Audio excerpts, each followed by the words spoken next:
Hello students, நம்ம இந்த video 11th ஃபிசிக்ஸ்க்கான ஆனுவல் எக்ஸாமோட ஒரிஜினல் கொஸ்டின் பேப்பர் மாடல் பசங்களை பார்க்குறோம். ஸோ வீடியோ வந்து ஃபுல்லாக பார்த்துட்டு இந்த கொஸ்டின் பேப்பர் இருக்கக்கூடிய எல்லா கொஸ்டின் நல்லா படித்து வச்சிருப்பா. இதிலிருந்து பல கேள்விகள் நிச்சயமாக நடக்க போகும் ஆனுவல் எக்ஸாமில் கண்டிப்பாக கேட்பாங்க. ஸோ இங்கிலீஷ் மீடியம் போட்டிருக்கேன், ஆல்ரெடி பார்க்கலாம் பாருங்கள். இப்போ தமிழ் மீடியம் வந்து போட்டிருக்கேன். இதே மாதிரி மற்ற எல்லா சப்ஜெக்ட்ஸ்க்கு important notes, guides, question papers உட்பட நம்ம சேனல் தொடர்ச்சியாக வீடியோக்கள் போகிறோம். ஸோ மிஸ் பண்ண தெரிஞ்சு சப்ஸ்கிரைப் பண்ணுறேங்க. சரி வாங்க ஸ்டூடெண்ட்ஸ் வீடியோக்குள்ள போயிடலாம். ஸோ உங்களுக்கு இதுக்கான ஆன்சர் வேணும் அப்படின்னா கமெண்ட் செக்ஷனில் ஆன்சர் மட்டும் போடுங்க. ஆன்சர் வந்து சேரும். பிடிஎஃப் வந்து பார்த்தீங்கன்னா வாட்ஸ்அப் அப்லோட் பண்ணுறேன். சரிங்களா?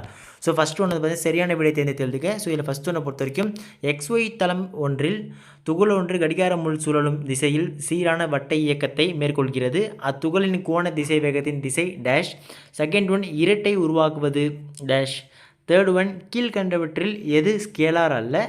ஃபோர்த் ஒன் வாயு ஒன்றின் வெப்பநிலை மற்றும் அழுத்தத்தை இரு மடங்காக்கும் போது அவ்வாயு மூலக்கூறுகளின் சராசரி மோதலேடி தூரம் டேஷ். ஃபிஃப்த் ஒன் புவியினை சுற்றும் துணைக்கோளின் இயக்க ஆற்றல் டேஷ். சிக்ஸ்த் ஒன் நீரின் உறைநிலைக்கும் அதன் கொதிநிலைக்கும் இடையே இயங்கும் வெப்ப இயந்திரத்தின் பயனுறுத்திறன் டேஷ். செவன்த் ஒன் திரிபிறக்கான பரிமாண வாய்ப்பாடு டேஷ். எய்த் ஒன் 1 கிலோவாட் மணி என்பது டேஷ்.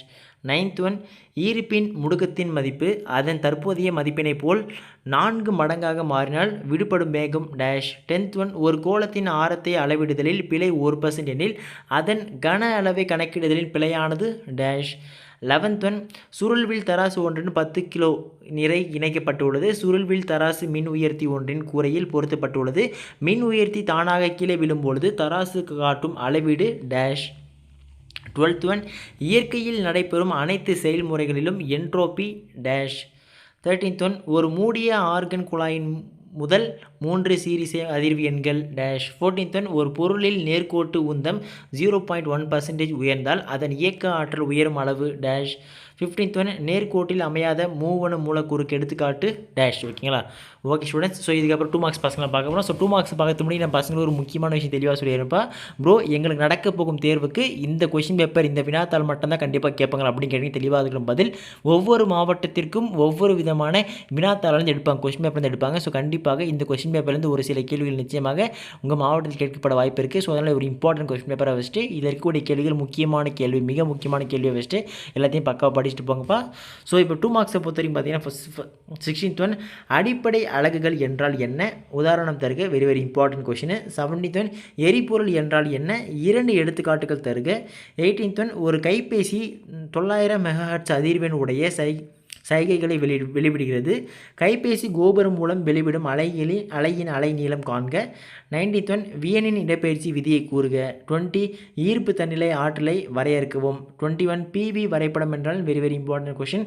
22 கோண உந்தா மாறா விதியை கூறுக. 23 ப்ரௌனியன் இயக்கத்தை பாதிக்கும் காரணிகளை கூறுக. 24 ஒரு 75 வாட் மின்விசிறி தினமும் 8 மணி நேரம் ஒரு மாதத்திற்கு 30 நாட்கள் கணக்காக பயன்படுத்தப்பட்டால் நுகரப்பட்ட ஆற்றலை மின் அலகில் கணக்கெடுக. ஓகேங்களா? ஸோ இது 2 மார்க்ஸ்ப்பா. ஸோ இதுக்கப்புறம் நெக்ஸ்ட் 3 மார்க்ஸை பொறுத்த வரைக்கும் பார்த்தீங்கன்னா 25 பரிமாணமுள்ள மாறிகள் மற்றும் பரிமாணமற்ற மாறிகள் பற்றி எடுத்துக்காட்டு தருக. 26 மீட்சி மற்றும் மீட்சியற்ற மோதல்களை ஒப்பிடுக. 27 உராய்வின் பல்வேறு வகைகளை கூறுக. உராய்வினை குறைப்பதற்கான வழிமுறைகள் சிலவற்றை தருக. 28 பரப்பு இழுவிசையின் பயன்பாடுகள் எவைனும் 3 எழுதி வெரி வெரி இம்பார்ட்டன்ட். 29 திண்ம பொருளின் சுழற்சி இயக்கத்தில் இயக்க ஆற்றலுக்கான சமன்பாட்டை பெறுக. 30 சீரலைவு மற்றும் சீரற்ற அலைவு இயக்கம் என்றால் என்ன, ஒவ்வொரு இயக்கத்திற்கும் 2 உதாரணங்கள் தருக. Very very important. அதே மாதிரி 31 மோஸ்ட் இம்பார்ட்டன்ட் கெப்லரின் 3 விதிகளை கூறுக. 32 வெப்பம் ஏன் சூடான பொருளிலிருந்து குளிர்ச்சியான பொருளுக்கு பாய்கிறது. 33 கொடுக்கப்பட்ட 2 வெக்டார்களின் வெக்டார் பெருக்களின் தொகுப்பயன் வெக்டாரை காண்க. A = 4i - 2j + k மற்றும் B = 5i + 3j - 4k vector. ஓகேங்களா? ஸோ நெக்ஸ்ட் பகுதி இப்போ 5 மார்க்ஸை பொறுத்த வரைக்கும் மோஸ்ட் இம்பார்ட்டன்ட் அடிக்கடி கேட்கப்பட்ட முக்கியமான கேள்விகள் தான் இருக்குது, பார்த்து வச்சுங்க. 34 வந்து பார்த்தீங்கன்னா பிழைகளின் பெருக்கம் பற்றி நீங்கள் அறிந்தது என்ன, இரு அளவுகளை வகுப்பதால் ஏற்படும் பிழைகள் யாவை, மோஸ்ட் இம்பார்ட்டன்ட். அல்லது சுருள் வில்லியன் கிடைத்தல அலைவுகளை விவரிக்கவும். 35 முன்னேறு அலைக்கும் நிலை அலையின் இடையேயான வேறுபாடுகள் விவரி. அல்லது உந்தன் மற்றும் இயக்க ஆற்றல் இடையே உள்ள தொடர்பை வருவிக்கவும். அப்புறம் அதிக எடை மற்றும் குறைந்த எடை கொண்ட 2 பொருட்களுக்கு சமமான உந்தன் இருக்கும் பட்சத்தில் எந்த பொருளுக்கு அதிக இயக்க ஆற்றல் இருக்கும், ஏன். 36 நியூட்டன் குளிர் விதியை விரிவாக விளக்குக. மோஸ்ட் இம்பார்ட்டன்ட் அடிக்கடி கேட்கப்படும் முக்கியமான கேள்விப்பா நியூட்டன் குளிர் செய்து. அப்புறம் ஆற்றல் சமபங்கீட்டு விதியை கூறி விளக்குக. 37 ஒரு குழாயின் வழியே வரிசையில் ஓட்டத்தில் ஒரு வினாடியில் பாயும் திரவத்தின் பருமனுக்கு பாய்ஷில் சமன்பாட்டை தருவி. அல்லது மெல்லிய கம்பினால் இணைக்கப்பட்ட கனப்பொருட்களின் செங்குத்து இயக்கத்தை விவரிக்கவும். 38 வந்து பார்த்திங்கன்னா உயரத்தை பொறுத்து ஈர்ப்பின் முடுக்கும் ஜி எவ்வாறு மாறுபடும் என்பதை விளக்குக. அல்லது மைய நோக்கு முடுக்கத்திற்கான கோவையை பெருக. வெரி இம்பார்ட்டன்ட் கொஸ்டின்ஸ் இதற்கு இருக்கக்கூடிய எல்லாத்தையும் நல்லா படிச்சு வச்சுருக்கேன். இதே மாதிரி மற்ற எல்லா சப்ஜெக்ட்ஸ்க்கான important notes, guides, question papers உட்பட நம்ம சேனல் தொடர்ச்சி வீடியோக்கள் போகிறோம். ஸோ மிஸ் பண்ண சப்ஸ்கிரைப் பண்ணிட்டு உங்கள் ஃப்ரெண்ட்ஸ்க்கு இந்த வீடியோ ஷேர் பண்ணிட்டுருங்க. அடுத்து தொடர்ந்து பார்க்கலாம்ப்பா. மிஸ் பண்ணுறாதீங்க. Tata, bye by.